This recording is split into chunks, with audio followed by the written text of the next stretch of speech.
السلام علیکم پیارے بچوں، کیا حال ہے آپ سب کے؟ میں امید کرتی ہوں کہ آپ سب بالکل ٹھیک ہوں گے۔ تو پیارے بچوں، آج میں آپ لوگوں کے لیے ایک اور دلچسپ اور مزیدار کہانی لے کر آئی ہوں۔ کہانی اگر اچھی لگے تو اسے لائک کرنا مت بھولیے گا اور میرے چینل کو سبسکرائب کر دیجیے گا۔ تو چلیں کہانی کو شروع کرتے ہیں۔ ایک دفعہ کا ذکر ہے، ایک جنگل میں ایک بھالو رہا کرتا تھا۔ اس کا ایک دوست بھیڑیا بھی تھا جو مشکل وقت میں بھالو کی مدد کیا کرتا تھا۔ ایک دن بھالو نے سوچا کہ میرا مکان تو بہت خراب ہو گیا ہے، کیوں نہ اسے بنا کر دوبارہ تعمیر کیا جائے۔ اس نے بھیڑیے کے سامنے یہ تجویز کی۔ بھیڑیا بھالو کی مدد کرنے کے لیے تیار ہو گیا۔ کئی دن کی محنت کے بعد بھیڑیا اور بھالو نے مل کر ایک گھر تیار کر دیا۔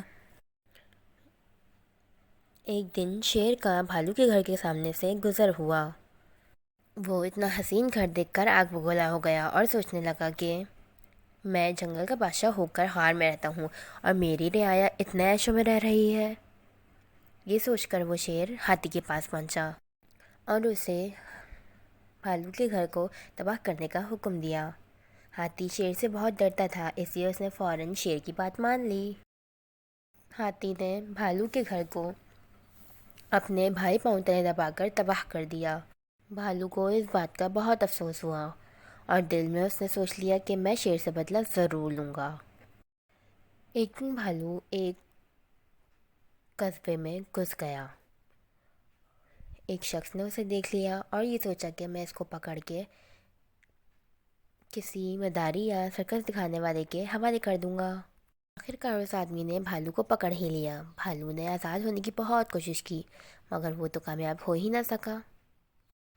کچھ سوچ کر وہ بھالو بولا کہ اے انسان، اگر تم مجھے چھوڑ دو تو میں تمہیں موٹا تازہ شیر لا کر دوں گا۔ آدمی بولا کہ آج کل تو انسانوں پہ یقین نہیں کیا جاتا، تو میں تمہیں جانور پر کیسے یقین کر لوں؟ بھالو بولا کہ اے انسان، تم بس اتنا سا کام کرو کہ تم یہاں چارہ ڈال لو، باقی کام میرا ہے۔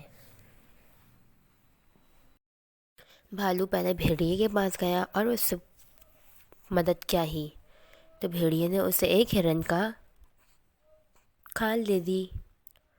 پھر وہ بھالو شیر کے پاس گیا اور اس سے کہا کہ بادشاہ سلامت، جنگل کے کونے میں ایک بہت موٹی تازی سی ہرن ہے، میں آپ کو پیغام دینے آیا ہوں۔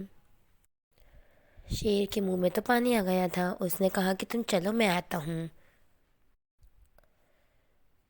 پھر بھالو واپس آیا اور وہ ہرن کی کھال پہن کر ادھر ادھر گھومنے لگا۔ شیر نے اس پہ جھپٹا مارا مگر وہ بھالو ہاتھ سے بھاگ نکلا اور اس جگہ پہنچ گیا جہاں جال بچھا ہوا تھا۔ بھالو کو تو جال کا پتہ تھا، اس لیے وہ بچ نکلا، لیکن بیچارہ شیر اس جال میں پھنس گیا۔ شیر کو جال میں پھنسا دیکھ کر بھالو نے ہنس کر کہا، اے جنگل کے بادشاہ، یہ ہے انجام کسی دوسرے کا گھر توڑنے کا۔